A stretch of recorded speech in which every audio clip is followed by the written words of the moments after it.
Hello there. The British government wants to fly asylum seekers to Rwanda, as you all know. But they have a logistical problem. Airlines are rejecting the orders in rows, and now also privilege style, for example, has withdrawn.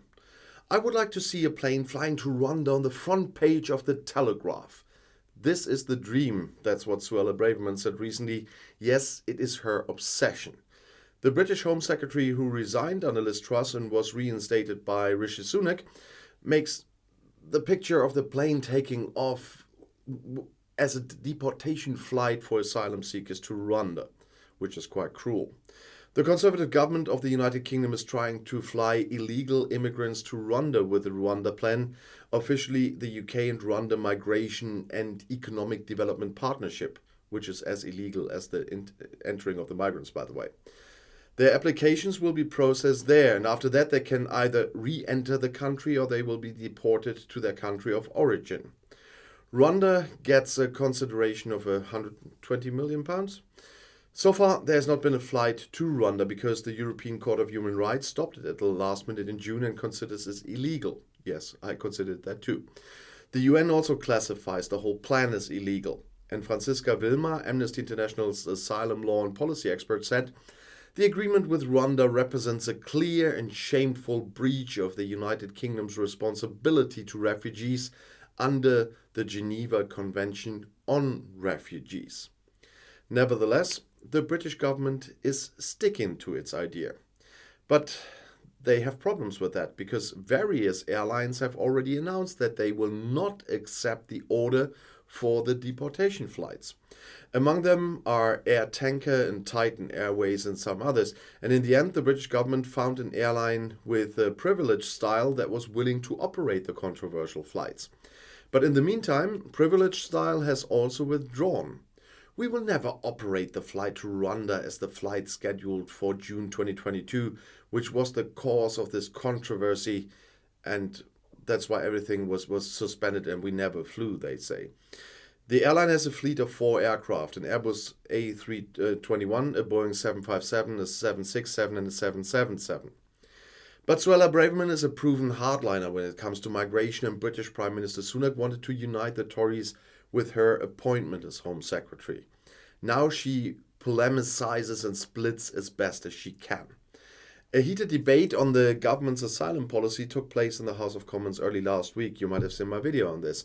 And in the exchange of blows, Suella Braverman made it clear how she assesses the situation on the English Channel, where thousands of refugees have arrived in rubber boats from France this year.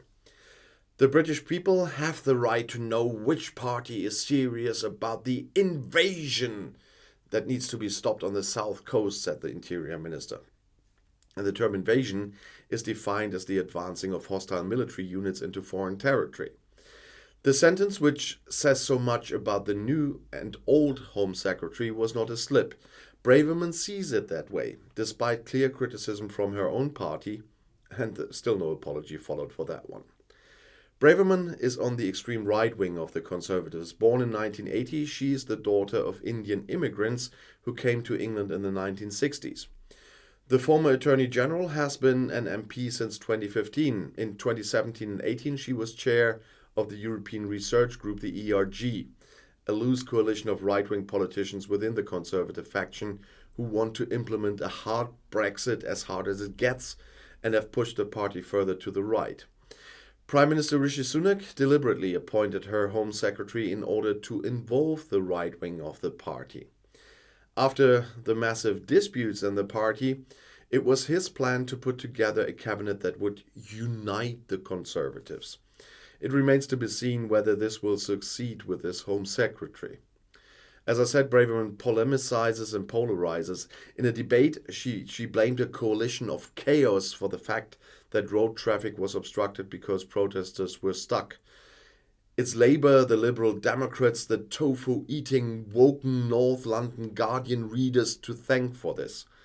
The personnel that should unite the party divides the country. Braverman wants to reduce the number of refugees, which Brexit supporters have repeatedly promised, but have never been able to implement, not legally. Great Britain is the scene of a global migration crisis, they say, and they are rumoring this for years. Braverman said in the House of Commons that around 40,000 people had come to southern England in boats this year. Yeah, that's quite true. In European comparison, that's not much. Despite all the populist rhetoric, Braverman has no idea how this number could be reduced. She hopes that those deportation flights to Rwanda will deter refugees from coming to Great Britain. But as I already said in this video, these flights have been suspended for legal reasons. And now Braverman has come under criticism for the intolerable conditions in the accommodations in Kent for refugees who have arrived. Talked about this already a bit in the morning. The facilities were overcrowded. Authorities are reporting outbreaks of disease. And the opposition accuses the Home Secretary of deliberately not booking any hotels or other accommodation. In the meantime, they did a bit, but definitely not enough. And in addition, the state authorities would need an extremely long time to process the asylum applications. So some people have now been transferred from Kent, but Braverman and the Braverman problem persists. And I'll see you in my next video. I'll be back.